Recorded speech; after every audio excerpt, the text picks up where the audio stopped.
ஹalleluya, ஹalleluya, ஹalleluya. நம்முடைய கர்த்தராகிய இயேசு கிறிஸ்துவின் இனிய நாமத்திலே அடியேன் உங்களை வாழ்த்துகிறேன். 1 யோவான் 5:7. பரலோகத்திலே சாட்சியிடுகிறவர்கள் மூவர், பிதா, வார்த்தை, பரிசுத்தாவி என்பவர்களே. இம்மூவரும் ஒன்றாய் இருக்கிறார்கள். பரலோகத்திலே சாட்சியிடுகிறவர்கள் மூவர். ஒன்று பிதா, மற்றொன்று வார்த்தை, மற்றொன்று பரிசுத்தாவி. இம்மூவரும் ஒன்றாய் இருக்கிறார்கள் என்று சொல்லப்பட்டிருக்கிறது. பிதா வானத்தையும் பூமியும் சிருஷ்டித்தவர். அவருடைய வாசஸ்தலம் பரலோக ராஜ்யம்.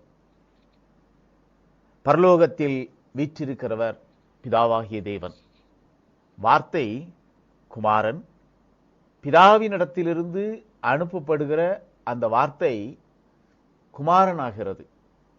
அந்த வார்த்தை மாமிஷமானது என்று யோவான் 1:14 நாம் வாசிக்கிறோம்.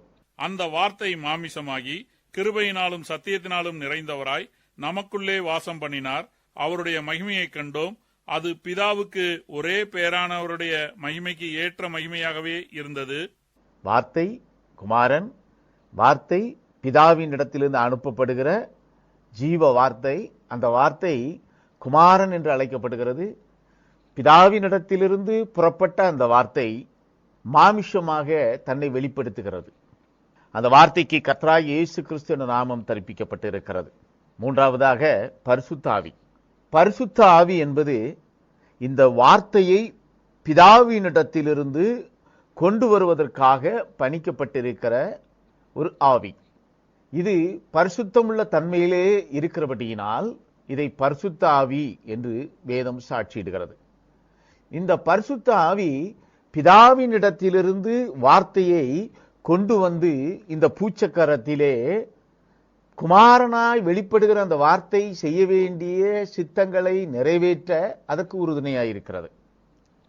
பிதா, வார்த்தை, பரிசுத்த ஆவி மூவரும் ஒன்றாயிருக்கிறார்கள். மூன்று தன்மையிலே செயல்படக்கூடிய ஒரே தேவன், ஒரே பிதா. இந்த பிதா கட்டளையிடுகிற வார்த்தையை பரிசுத்த ஆவி இந்த பூச்சக்கரத்துக்கு கொண்டு வருகிறது. இந்த வார்த்தை எதற்காக அனுப்பப்படுகிறதோ அத்தகைய கிரியைகளை இந்த பூமியிலே நிறைவேற்றும் வரையிலும் அந்த பரிசுத்த ஆவி அந்த வார்த்தையோடு இருக்கிறது. பரிசுத்த ஆவியினாலே மரியாள் கற்பமடைந்தாள் என்று வேதத்திலே நாம் வாசிக்கிறோம். மத்தேயு எழுதின சுவிசேஷம் 1:18. இயேசு கிறிஸ்துவினுடைய ஜனனத்தின் விவரமாவது, அவருடைய தாயாகிய மரியாள் யோசேப்புக்கு நியமிக்கப்பட்டிருக்கையில் அவர்கள் கூடி வரும் முன்னே அவள் பரிசுத்த ஆவியினாலே கர்ப்பவதியானாள் என்று காணப்பட்டது. பரிசுத்த ஆவி நிழலிடுகிறது. பரிசுத்த ஆவி நிழலிடும் போது அந்த பரிசுத்த ஆவி கொண்டு வந்த வார்த்தை மரியாளிடத்திலே ஒரு மாம்ச சரீரத்தை உருவாக்குகிறது. மரியாளிடத்திலே உற்பத்தியாகி இருக்கிறது பரிசுத்த ஆவியானவர் பிதாவின் இடத்திலிருந்து கொண்டு வந்த வார்த்தை. அந்த வார்த்தை மாமிஷமானது. அந்த மாமிஷத்திலே வெளிப்பட்ட அந்த வார்த்தை யோர்தான் நதிக்கரையிலே வரும்பொழுது யோவான் ஸ்நானகனால் சாட்சியிடப்படுகிறது. யோவான் ஸ்நானன் பரிசுத்த ஆவியினால் கொண்டு வரப்பட்ட அந்த வார்த்தைக்கு சாட்சி, மாமிஷமான அந்த வார்த்தைக்கு சாட்சி. யோவான் எழுதின சுவிசேஷம் 1:34 வாசித்தோம் என்றால், அந்தப்படியே நான் கண்டு இவரே தேவனுடைய குமாரன் என்று சாட்சி கொடுத்து வருகிறேன் என்றான். மாமிசத்தில் பரிசுத்த ஆவியானவரால் உருவான அந்த வார்த்தைக்கு சாட்சி யோவான் ஸ்நானகன். அதவன் தூதன், எலியாவின் ஆவியும் பலனும் கொண்டவன் என்று வேதத்திலே நாம் வாசிக்கிறோம். யோவான் ஸ்நானன் என்ற மாம்ச சரீரத்துக்குள்ளாக எலியாவின் ஆவி சாட்சியிடம் பொருட்டு அனுப்பப்பட்டிருக்கிறது. இந்த யோவான் ஸ்நானன் தாயின் வயிற்றில் இருக்கும் போதே பரிசுத்த ஆவியினால் நிரப்பப்பட்டிருப்பான் என்று வேதத்திலே நாம் வாசிக்கிறோம். லூக்கா எழுதின சுவிசேஷம் 1:15. அவன் கர்த்தருக்கு முன்பாக பெரியவனாயிருப்பான், திராட்சரசமும் மதுவும் குடியான், தன் தாயின் வயிற்றில் இருக்கும் போதே பரிசுத்த ஆவியினால் நிரப்பப்பட்டிருப்பான். அந்த யோவான் ஸ்நானனுக்குள் இருந்த தூதன் அந்த வார்த்தைக்கு சாட்சியிடும் பொருட்டு அனுப்பப்பட்டிருந்தான். அவனுடைய பணி மாமிசத்திலே வெளிப்பட்ட அந்த வார்த்தையை சாட்சியிட வேண்டும். அந்த சாட்சி, இவர் உலகத்தின் பாவத்தை சுமந்து வந்த தேவ ஆட்டுக்குட்டி, இவர் தேவனிடத்திலிருந்து அனுப்பப்பட்டவர் இவர் தேவனிடத்திலிருந்து அனுப்பப்பட்ட வார்த்தை என்று சாட்சி கொடுத்தான். மாமிசத்திலே வெளிப்பட்ட அந்த வார்த்தையை சாட்சியிடுகிற அந்த மாமிச சரீரம், அதாவது யோவான் ஸ்நானன், பரிசுத்த ஆவியினால் நிரப்பப்பட்டிருந்தான். அவன் பரிசுத்த ஆவியினால் நிரப்பப்பட்டிருந்தபடியினால் பரிசுத்த ஆவியானவர் மூலமாக கொண்டு வரப்பட்ட அந்த வார்த்தையை அவன் அறிந்தவனாக இருந்தான். அப்போஸ்தலர் நடவடிக்கைகள் 1 அதிகாரம் 4வது வசனம். அன்றியும் அவர் அவர்களுடனே கூடி வந்திருக்கும் போது அவர்களை நோக்கி, யோவான் ஜலத்தினாலே ஞானஸ்நானம் கொடுத்தான், நீங்கள் சில நாளுக்குள்ளே பரிசுத்த ஆவியினாலே ஞானஸ்நானம் பெறுவீர்கள். யோவான் ஜலத்தினாலே ஞானஸ்நானம் கொடுத்தான், நீங்கள் பரிசுத்த ஆவியினாலே ஞானஸ்நானம் பெறுவீர்கள் என்று அப்போஸ்தலர்கள் குறித்து சொல்லப்பட்டிருக்கிறது. அப்போஸ்தலர்கள் யோவான் ஸ்நானன் மூலமாக கொடுக்கப்பட்ட அந்த சாட்சியை அவர்கள் விசுவாசித்தார்கள். இவர் பிதாவினிடத்திலிருந்து அனுப்பப்பட்ட வார்த்தை என்று விசுவாசித்தார்கள். அப்படி விசுவாசித்தவர்கள் பரிசுத்த ஆவியினால் ஞானஸ்நானம் பெறுவதற்காக அங்கே காத்திருந்தார்கள். அப்போஸ்தலர்கள் பரிசுத்த ஆவி மூலமாய் கொண்டு வரப்பட்டு மாமிசத்திலே கிரியைகளை செய்த அந்த இயேசு கிறிஸ்துவை விசுவாசித்தார்கள். அந்த விசுவாசம் அவர்களுக்கு பரிசுத்த ஆவியை கொடுத்தது. இயேசு கிறிஸ்து பரிசுத்த ஆவியின் மூலம் அனுப்பப்பட்ட வார்த்தை. இந்த பரிசுத்த ஆவியின் மூலம் அனுப்பப்பட்ட இந்த வார்த்தையை குறித்து தாவீது பரிசுத்த ஆவியின் மூலமாக தீர்க்க தரிசனம் உரைத்திருக்கிறார்.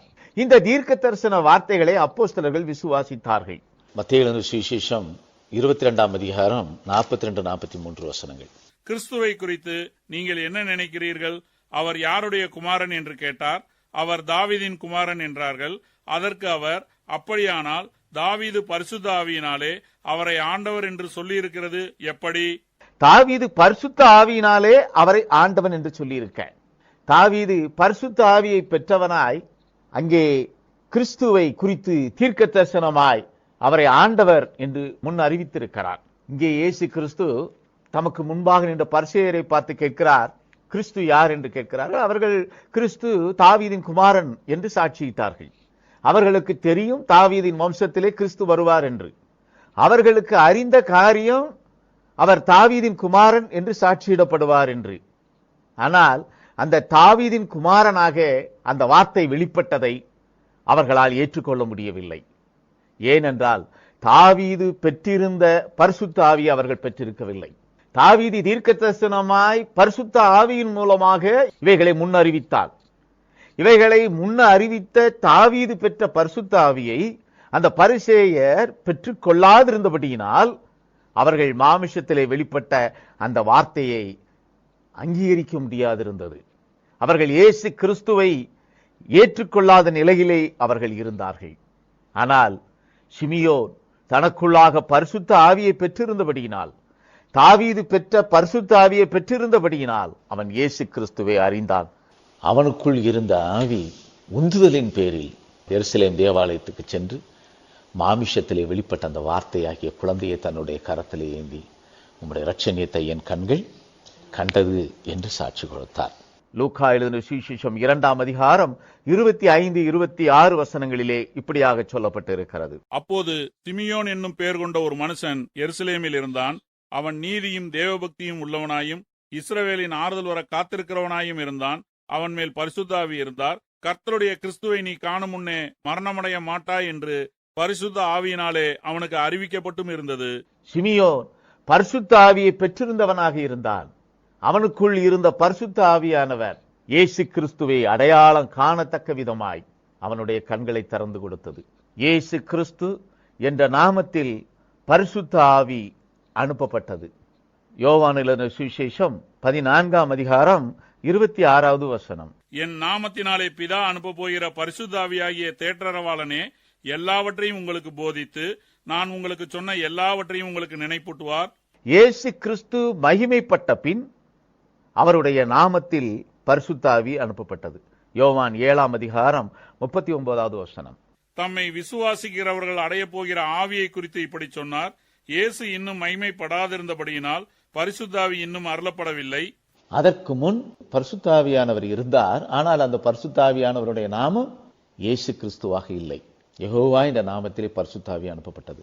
மாமிஷத்தில் வெளிப்பட்ட அந்த வார்த்தை மகிமைப்பட்ட பின் இயேசு கிறிஸ்து என்ற நாமம் பரிசுத்த ஆவிக்கு நாமமாக கட்டளையிடப்பட்டது.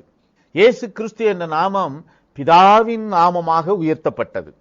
வார்த்தையாய் இருந்து மாமிசத்திலே வெளிப்பட்ட அந்த மாமிச சரீரம் மகிமைப்பட்ட பின், அது பாடுபட்டு சிலுவையில் அறையுண்டு அது உயிர்த்தெழுந்த பின் பரிசுத்த ஆவிக்கு கர்த்தராகிய இயேசு கிறிஸ்து என்ற நாமம் கொடுக்கப்பட்டது. மூவரும் ஒன்றாய் இருக்கிறார்கள் என்று பார்த்தோம். பிதாவின் நாமமாகிய கர்த்தராகிய இயேசு கிறிஸ்து என்ற நாமம் உயர்த்தப்படுகிறது. வார்த்தை, அந்த வார்த்தை மாமிசமாகி அந்த வார்த்தைக்கு நாமம் கர்த்தராகிய இயேசு கிறிஸ்து என்ற நாமம் கொடுக்கப்பட்டது. வார்த்தையை பிதாவின் இடத்திலிருந்து கொண்டு வந்த பரிசுத்த ஆவிக்கும் மாமிசத்திலே வெளிப்பட்ட அந்த வார்த்தை மகிமைப்பட்ட பின் கர்த்தராகிய இயேசு கிறிஸ்து என்ற நாமம் தரிப்பிக்கப்படுகிறது. மூன்று தன்மைக்கும் கர்த்தராகிய இயேசு கிறிஸ்து என்ற நாமம் தரிப்பிக்கப்பட்டது. 7வது சபையிலே சாட்சியிடப்பட்ட இந்த சாட்சி முதலாவது சபையிலே அப்போஸ்தலனாகிய பவுலினால் சாட்சியிடப்படுகிறது. லூக்கா எழுதின சுவிசேஷம் 24ஆம் அதிகாரம் 26வது வசனம் மற்றும் யோவான் எழுதின சுவிசேஷம் 12ஆம் அதிகாரம் 14 முதல் 16 வசனங்கள் வரையிலும் கிறிஸ்து இவ்விதமாக பாடுபடவும் தமது மகிமையில் பிரவேசிக்கவும் வேண்டியதில்லையா என்று சொல்லி மோசே முதலிய சகல தீர்க்கதரிசிகளும் எழுதின வேத வாக்கியங்கள் எல்லாவற்றிலும் தம்மை குறித்து சொல்லியவைகளை அவர்களுக்கு விவரித்து காண்பித்தார். அல்லாமலும் சீயோன் குமாரத்தியே பயப்படாதே, உன் ராஜா கழுதைக்குட்டியின் மேல் ஏறி வருகிறார் என்று எழுதியிருக்கிற பிரகாரமாக இயேசு ஒரு கழுதைக்குட்டியை கண்டு அதன் மேல் ஏறி போனார். இவைகளை அவருடைய சீசர்கள் துவக்கத்திலே அறியவில்லை. இயேசு மகிமை அடைந்த பின்பு இப்படி அவரை குறித்து எழுதியிருக்கிறதையும் தாங்கள் இப்படி அவருக்கு செய்ததையும் நினைவு கூர்ந்தார்கள். இயேசு கிறிஸ்துவை குறித்து தீர்க்க தரிசனமாய் சீயோன் குமாரத்தியே பயப்படாதே, உன் ராஜா கழுதை குட்டியின் மேல் ஏறி வருகிறார் என்று எழுதியிருந்தது. அங்கே இயேசு கிறிஸ்து கழுதை குட்டியின் மேல் ஏறி அங்கே வருகிறார். ஓசன்னா ஓசன்னா தாவீதின் குமாரனுக்கு ஓசன்னா என்று முன்னடப்பாரும் பின்னடப்பாரும் சத்தமிட்டு வருகிறார்கள். இவைகள் எல்லாவற்றையும் சீஷர்கள் துவக்கத்திலே அறியவில்லை. அந்த தீர்க்க தரிசன வார்த்தை நிறைவேறியதை இயேசு கிறிஸ்து மகிமை அடைந்த பின் அவர்கள் அதை நினைவு கூர்ந்தார்கள் என்று வேதத்திலே நாம் வாசிக்கிறோம். முன்னர் தீர்க்க தரிசனமாய் உரைக்கப்பட்ட வார்த்தைகள் அங்கே அந்த மாமிசத்திலே வெளிப்பட்ட அந்த கிறிஸ்து மகிமை அடைந்த பின் இவைகள் அப்போஸ்தலர்களுக்கு வெளிப்படுத்தப்படுகிறது. அவர்கள் அதை விசுவாசித்து இவர் தேவனுடைய குமாரன், பிதாவின் இடத்திலிருந்து அனுப்பப்பட்ட வார்த்தை என்று தங்கள் ஜீவனையும் பொருட்படுத்தாமல் சாட்சி கொடுத்து வந்தார்கள். அவர்களுடைய சாட்சி மெய்யாய் இருந்தது. அந்த சாட்சியை ஏற்றுக்கொண்டவர்கள் பரிசுத்த ஆவியை பெற்றுக் கொண்டார்கள். இயேசு கிறிஸ்து மகிமையடைந்த பின் அவருடைய நாமத்திலே பரிசுத்த ஆவியை அப்போஸ்தலர்கள் பெற்றுக் கொண்டார்கள். அப்போஸ்தலர் 1ஆம் அதிகாரம் 8வது வசனம். பரிசுத்த ஆவி உங்களிடத்தில் வரும்போது நீங்கள் பலனடைந்து எருசலேமிலும் யூதேயா முழுவதிலும் சமாரியாவிலும் பூமியின் கடைசி பரியந்தமும் எனக்கு சாட்சிகளாய் இருப்பீர்கள் என்றார். வார்த்தை பரிசுத்த ஆவி மூலமாக அனுப்பப்படுகிறது. அந்த வார்த்தையை சாட்சியிட்ட தூதன் யோவான் ஸ்நானகன். அந்த யோவான் ஸ்நானகனுடைய சரீரம் அங்கே எலிசபெத்தின் வயிற்றிலே பிறந்த குமாரனாக இருந்தது. மாமிசத்திலே வெளிப்பட்ட அந்த வார்த்தையை குறித்து சாட்சியிடுவதற்காக அவனுக்குள்ளே கிரியை செய்த ஆவி தூதனுடைய ஆவி. அந்த தூதன் எலியா தீர்க்கதரிசி. எலியாவின் ஆவியின் பலத்தை கொண்ட அந்த மாம்ச சரீரம் யோவான் ஸ்நானனுடைய மாம்ச சரீரம். அந்த யோவான் ஸ்நானனுடைய மாம்ச சரீரம் பரிசுத்த ஆவியை பெற்றதாக இருந்தது. அப்படி பரிசுத்த ஆவியை பெற்றிருந்த யோவான் ஸ்நானனுடைய சரீரம் எலியா என்ற தீர்க்கதரிசியின் ஆவி தன்னிடத்திலே இறங்கி கிரியைகளை செய்வதற்கு அந்த சரீரத்தை ஒப்புக் கொடுத்தது. யோவான் ஸ்நானனுடைய சரீரமும் தாயின் வயிற்றில் உருவானதிலிருந்து பரிசுத்த ஆவியினால் நிரப்பப்பட்டிருந்தது என்று வேதத்தை நாம் வாசிக்கிறோம். பரிசுத்த ஆவி மூலம் கொண்டு வரப்பட்ட வார்த்தைக்கு சாட்சி யோவான் ஸ்நானன். அந்த சாட்சியை ஏற்றுக்கொண்டவர்கள் பரிசுத்த ஆவியை பெற்றுக்கொண்டார்கள். வார்த்தை மாமிசமானது இயேசு கிறிஸ்துவின் சரீரமாய். இயேசு கிறிஸ்துவின் சரீரம் சபை என்று வேதத்திலே நாம் வாசிக்கிறோம். மாமிசமான அந்த வார்த்தை சபையாக தன்னை வெளிப்படுத்தினது. அப்படி சபையாக தன்னை வெளிப்படுத்தின அந்த வார்த்தை 7 சபை பிரமாணங்களை சபைக்குரியவர்களுக்கு சாட்சியிட்டது. அந்த 7 சபை பிரமாணங்களையும் கொண்டு வந்தவர்கள் தூதர்கள். அவர்கள் இயேசு கிறிஸ்துவின் வலதுகரத்தில் இருந்து அனுப்பப்பட்ட தூதர்கள். தூதன் மூலம் கொண்டு வந்த அந்த பிரமாணத்தை அந்த மாம்ச சரீரங்கள் சாட்சியிட்டது. 7 சபைக்காலங்களிலும் 7 பிரமாணங்கள், 7 தூதர்கள் மூலமாக 7 வெவ்வேறு சரீரங்களை கொண்ட ஊழியர்கள் மூலம் அது சாட்சியிடப்பட்டது. 7 சபைக்குரிய பிரமாணத்தை தூதனிடம் பெற்றுக்கொண்டு சாட்சியிட்ட மாம்ச சரீரங்கள் பரிசுத்த ஆவியினால் நிரப்பப்பட்டிருந்தது. பரிசுத்த ஆவி தூதன் மூலமாக கொண்டு வரப்பட்ட அந்த வார்த்தையை விசுவாசிக்கத்தக்க விதமாய் அவர்களுடைய இருதயத்திலே தாகத்தை உருவாக்கிற்று. அந்த தாகம் அவர்களுக்குள்ளாக ஜீவ தண்ணீராய் பரிசுத்த ஆவியை அவர்களுக்குள் நிரப்பினது. முதலாவது சபை பவுல் மூலம் கர்த்தர் இந்த பூச்சக்கரத்திலே பிரமாணத்தை சாட்சியிட்ட சபை. அப்போஸ்தலர் நடவடிக்கைகள் 9ஆம் அதிகாரம் 17வது வசனம். அப்பொழுது அனனியா போய் வீட்டுக்குள் பிரவேசித்து அவன் மேல் கையை வைத்து, சகோதரனாகிய சவுலே, நீ வந்த வழியிலே உனக்கு தரிசனமான இயேசுவாகிய கர்த்தர் நீ பார்வையடையும்படிக்கும் பரிசுத்த ஆவியினாலே நிரப்பப்படும்படிக்கும் என்னை அனுப்பினார் என்றான்.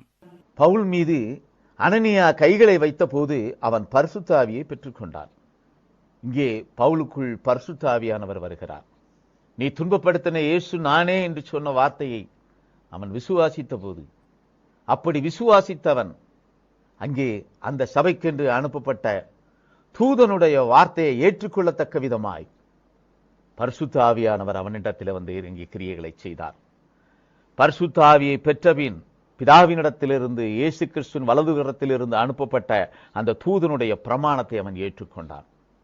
அப்படி ஏற்றுக்கொண்ட அந்த பிரமாணத்தை அவன் இந்த பூச்சக்கரத்துக்கு சாட்சியிட்டான். அது முதலாவது சபைக்கு என்று கொடுக்கப்பட்ட பிரமாணமாயிருந்தது. முதலாவது சபையில் பவுல் மூலமாக அறிவிக்கப்பட்ட சுவிசேஷத்தை, பிரமாணத்தை விசுவாசித்தவர்கள் பரிசுத்த ஆவியை பெற்றுக்கொண்டார்கள். அப்போஸ்தலர் நடவடிக்கைகள் 19ஆம் அதிகாரம் 2வது வசனத்தில் இருந்து 6வது வசனங்கள் வரையிலும் இவைகளை நாம் பார்க்கிறோம். நீங்கள் விசுவாசிகளான போது பரிசுத்த ஆவியை பெற்றீர்களா என்று கேட்டான். அதற்கு அவர்கள், பரிசுத்த ஆவி உண்டென்பதை நாங்கள் கேள்விப்படவே இல்லை என்றார்கள். அப்பொழுது அவன், அப்படியானால் நீங்கள் எந்த ஞானஸ்நானம் பெற்றீர்கள் என்றான். அதற்கு அவர்கள், யோவான் கொடுத்த ஞானஸ்நானம் பெற்றோம் என்றார்கள்.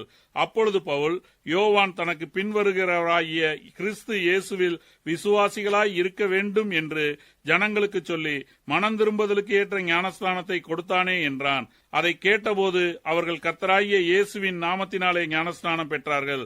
அல்லாமலும் பவுல் அவர்கள் மேல் கைகளை வைத்தபோது பரிசுத்த ஆவி அவர்கள் மேல் வந்தார்.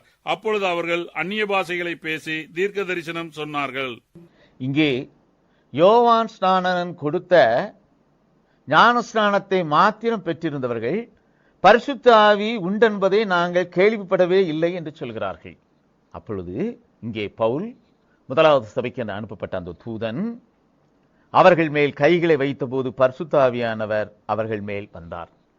அவர் முதலாவது சபைக்கு என்று கட்டளையிடப்பட்ட கர்த்தராகிய இயேசு கிறிஸ்துவின் நாமத்தினாலே அங்கே அவர்களுக்கு ஞானஸ்நானம் கொடுத்தார். முதலாவது சபைக்கு என்று கொடுக்கப்பட்ட அந்த பிரமாணத்தின் மூலம் அவர்கள் ஞானஸ்நானம் பெற்றார்கள். அவர்கள் விசுவாசத்தின் மூலமாக அவர்கள் அந்த ஞானஸ்நானத்துக்குள்ளாக கடந்து வந்தார்கள். அப்படி ஞானஸ்நானம் பெற்றவர்கள் மீது முதலாவது சபைக்கென்று அனுப்பப்பட்ட அந்த தூதன் ஆவியை கொண்ட பவுல் கைகளை வைத்தபோது அவர்களுக்குள் பரிசுத்த ஆவியானவர் வந்தார். அவர்கள் பரிசுத்த ஆவியினால் நிரப்பப்பட்டார்கள். இங்கே 2 தன்மையிலான உள்ள காரியங்கள் இருக்கிறது. ஒன்று, பரிசுத்த ஆவியானவர் கிரியை செய்கிற சரீரமாக இருந்தால் அது பரிசுத்த ஆவியானவர் மூலமாக கொண்டு வருகிற வார்த்தையை விசுவாசிக்கும். இன்னொன்று, பரிசுத்த ஆவி மூலமாக கொண்டு வரப்பட்ட வார்த்தையை விசுவாசிப்பவர்கள் பரிசுத்த ஆவியை பெற்றுக்கொள்வார்கள். ஒவ்வொரு சபை காலத்திலும் அந்த சபைக்கென்று கட்டளையிடப்பட்டிருக்கிற பிரமாணத்தை சாட்சியிடுகிற தூதர்கள் எழும்பியிருக்கிற சபையோடு தங்களை ஐக்கியப்படுத்திக் கொண்டவர்கள் பரிசுத்த ஆவியை பெற்றுக்கொண்டார்கள். 5வது சபையிலே மார்ட்டின் லூதரும், 7வது சபையிலே சகோதரர் வில்லியம் பிரன்ஹாமும் தூதன் மூலமாக கொண்டு வந்த பிரமாணத்தை சாட்சியிட்டவர்கள். அவர்களுடைய சரீரங்கள் பரிசுத்த ஆவியினால் நிரப்பப்பட்டிருந்ததால் தூதன் மூலமாக கொண்டு வந்த வார்த்தையை அவர்களால் ஏற்றுக்கொள்ள முடிந்தது. அவர்கள் மூலமாக அந்த சபைக்கு அனுப்பப்பட்ட பிரமாணத்தை கொண்டு சாட்சியிட்டவர்கள் மூலமாக கூறப்பட்ட வார்த்தைகளை ஏற்றுக்கொண்டவர்கள் பரிசுத்த ஆவியை பெற்றுக் கொண்டார்கள். 5வது சபையிலே மார்ட்டின் லூதர் மூலமாக கொடுக்கப்பட்ட பிரமாணத்தை சாட்சியிட்டவர்கள், அந்த சாட்சியை ஏற்றுக்கொண்டவர்கள் பரிசுத்த ஆவியை பெற்றுக் கொண்டார்கள். 7வது சபை காலத்திலே சகோதரர் வில்லியம் பிரன்ஹாம் மூலமாக சாட்சியிடப்பட்ட அந்த தூதனுடைய பிரமாணத்தை ஏற்றுக்கொண்டவர்கள் பரிசுத்த ஆவியை பெற்றுக் கொண்டார்கள். பவுல் கர்த்தராகிய இயேசு கிறிஸ்துவின் நாமத்திலே ஞானஸ்நானம் கொடுத்து அவர்கள் மீது கைகளை வைத்தான். அப்பொழுது அவர்கள் பரிசுத்த ஆவியை பெற்றுக் கொண்டார்கள். இப்படியாகவே ஒவ்வொரு சபை காலத்திலும் அனுப்பப்பட்ட பிரமாண வார்த்தையோடு இணைக்கப்பட்டவர்கள் பரிசுத்த ஆவியை பெற்றுக் கொண்டார்கள். பரிசுத்த ஆவியை பெற்றுக்கொண்டவன் பரிசுத்த ஆவியை பெற்றபின் மறுதலிக்கக்கூடிய நிலையிலே காணப்பட்டானால் அவனை புதுப்பிக்கிறது கூடாத காரியம் என்று வேதத்திலே என்ன வாசிக்கிறோம். எபிரேயர் 6:4 முதல் 6 வசனங்கள் வரையிலும். ஏனெனில் ஒரு தரம் பிரகாசிக்கப்பட்டும் பரம ஈவை ருசி பார்த்தும் பரிசுத்த ஆவியை பெற்றும் தேவனுடைய நல் வார்த்தையையும் இனிவரும் உலகத்தின் பலன்களையும் ருசி பார்த்தும் மறுதலித்து போனவர்கள் தேவனுடைய குமாரனை தாங்களே மறுபடியும் சிலுவையில் அறைந்து அவமானப்படுத்துகிறபடியால் மனம் திரும்புவதற்கு ஏதுவாக அவர்களை மறுபடியும் புதுப்பிக்கிறது கூடாத காரியம். யூதாஸ் காரியத்து வார்த்தைக்கு விரோதமான கிரியைகளை செய்தான்.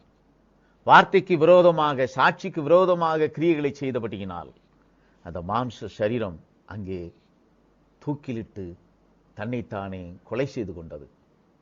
அவனுக்குள்ளே இருந்த ஆத்துமா ஆக்கினைக்கென்று தீர்க்கப்பட்டது. யூதாஸ் ஆக்கினைக்குரியவனானான். பரிசுத்த ஆவி ஒரு சரீரத்துக்குள்ளே இருக்கக்கூடிய ஆத்துமாவை பரிசுத்தப்படுத்துகிறது. ஆவியின் சரீரத்தை பரிசுத்தப்படுத்துவது பரிசுத்த ஆவி. ஆவியின் சரீரத்தை பரிசுத்தப்படுத்துவது மாம்சத்துக்குரிய கிரியைகள் அல்ல. பரிசுத்த ஆவி ஆத்துமாவை, ஆவியின் சரீரத்தை பரிசுத்தப்படுத்துகிறது. பரிசுத்த ஆவி மூலமாக சாட்சியிடுகிற சபை தூதர்களுடைய வார்த்தையை ஏற்றுக்கொண்டவர்கள் அங்கே தங்களுடைய ஆத்துமாக்களை பரிசுத்தப்படுத்திக் கொண்டார்கள்.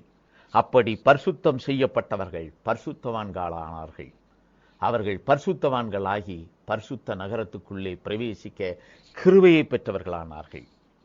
இந்த கடைசி ஏற்பாட்டின் காலத்திலும் வார்த்தை பரிசுத்த ஆவியானவர் மூலமாய் கொண்டு வரப்படும். புதிய ஏற்பாட்டிலே பிதாவினிடத்திலிருந்து அனுப்பப்பட்ட வார்த்தை மாமிசமானது. அதற்கு கர்த்தராகிய இயேசு கிறிஸ்து என்ற நாமம் தரிப்பிக்கப்பட்டது. பிதாவினிடத்திலிருந்து அனுப்பப்பட்ட வார்த்தை மாமிசத்திலே வெளிப்பட்டு தன்னுடைய கிரியைகளை நிறைவேற்றியது. அப்படி மாமிசத்திலே வெளிப்பட்டு தன்னுடைய கிரியைகளை நிறைவேற்றின அந்த வார்த்தை, மாமிசமாய் வெளிப்பட்ட அந்த வார்த்தை 7 பிரிவுகள் கொண்ட பிரமாணத்தை கொண்டதாய் தன்னுடைய சரீரத்தை வெளிப்படுத்தினது. அது இயேசு கிறிஸ்துவின் சரீரமாகிய சபை. இந்த 7 சபை காலங்களும் நிறைவு பெற்ற பிறகு இயேசு கிறிஸ்துவின் சரீரம் பூரணமுள்ள சரீரமாக மாறுகிறது. இங்கே பூரணமுள்ள சரீரமாக இயேசு கிறிஸ்துவினுடைய சரீரம் மாறுகிற அதே வேளையிலே அந்த சபைக்குள்ளாக இருக்கிற பிரமாணத்தை ஏற்றுக்கொள்கிறவர்கள் தங்கள் நிலையிலே பூரணப்படுகிறார்கள். அவர்கள் 7 சபை காலங்களில் நிறைவு பெற்றிருக்கிறதை குறித்த அறிவை பெற்றிருக்கிறவர்கள். அதுதான் பூரணமுள்ள வளர்ச்சி. 7 சபை காலங்களும் முழுமை பெறும் பொழுது மணவாளன் பூரண புருஷனாகிறார். அதே போல மணவாட்டியும் 7 சபை காலங்கள் நிறைவு பெறும் பொழுது அவளும் பூரணப்படுகிறாள். அவளும் பூரணப்படும் பொழுது மணவாளனும் மணவாட்டியும் இணைக்கப்படுகிறார்கள். அது ஆட்டுக்குட்டியானவருடைய மணவாட்டியாக அது நிச்சயிக்கப்படுகிறது. அப்பதான் இயேசு கிறிஸ்துவினுடைய ரகசிய வருகை இந்த பூச்சக்கரத்துக்கு வரும். கடைசி ஏற்பாட்டிலே பிதாவினிடத்திலிருந்து வார்த்தை அனுப்பப்படும். பரிசுத்த ஆவியானவர் மூலமாக அந்த வார்த்தை இந்த பூச்சக்கரத்துக்கே கொண்டு வரப்படும். இந்த பூச்சக்கரத்தில் கொண்டு வரப்பட்டிருக்கிற அந்த வார்த்தை சாட்சியிடப்பட வேண்டும். அந்த வார்த்தைக்கு சாட்சியிடுகிறவர்கள் இருவர். மாமிசத்திலே அன்று வெளிப்பட்ட வார்த்தையை சாட்சியிட்டவர் யோவான் ஸ்நானகன். அவர் எலியாவின் ஆவியும் பலனும் கொண்டவனாக இருந்தான். கடைசி ஏற்பாட்டிலே பிதாவினிடத்திலிருந்து பரிசுத்த ஆவியானவர் மூலமாக கொண்டு வரப்படுகிற அந்த வார்த்தைக்கு சாட்சியிடுகிறவர்கள் இருவர். வெளிப்படுத்துகிற விசேஷம் 11ஆம் அதிகாரம் 3வது வசனம். என்னுடைய 2 சாட்சிகளும் இரட்டு வஸ்திரம் உடுத்திக் கொண்டிருக்கிறவர்களாக 1260 நாளளவும் தீர்க்க தரிசனம் சொல்லும்படி அவர்களுக்கு அதிகாரம் கொடுப்பேன். இவர்கள் தங்களுடைய சாட்சியை சொல்லி முடிக்க வேண்டும். இந்த சாட்சி பூச்சக்கரம் முழுவதும் சாட்சியிடப்பட வேண்டும். இந்த சாட்சியிடும் வார்த்தையை விசுவாசிப்பவர்கள் பரிசுத்த ஆவியை பெற்றுக் கொள்வார்கள். மோசேயும் எலியாவும் இந்த சாட்சியை இந்த பூச்சக்கரத்திலே கர்த்தரால் முன்குறிக்கப்பட்ட மாம்ச சரீரங்கள் மூலம் சாட்சியிடுவார்கள். அவர்கள் இடுகிற சாட்சி சத்தியமுள்ள சாட்சியாக இருக்கும். அந்த சாட்சியை ஏற்றுக்கொள்பவர்கள் பரிசுத்த ஆவியை பெற்றுக் கொள்வார்கள். பிதாவினிடத்திலிருந்து வார்த்தையை கொண்டு வந்த பரிசுத்த ஆவி தான் கொண்டு வந்திருக்கிற வார்த்தையை விசுவாசிக்கிறவர்களையும் பரிசுத்த ஆவியினால் நிரப்பும். அந்த பரிசுத்த ஆவி மீட்கப்படும் நாளுக்கு என்று கொடுக்கப்படுகிற முத்திரை என்று வேதம் சொல்கிறது. வார்த்தையை விசுவாசிப்பவர்கள் பிதாவை அவரின் கிரியைகள் மூலமாக விசுவாசிப்பார்கள்.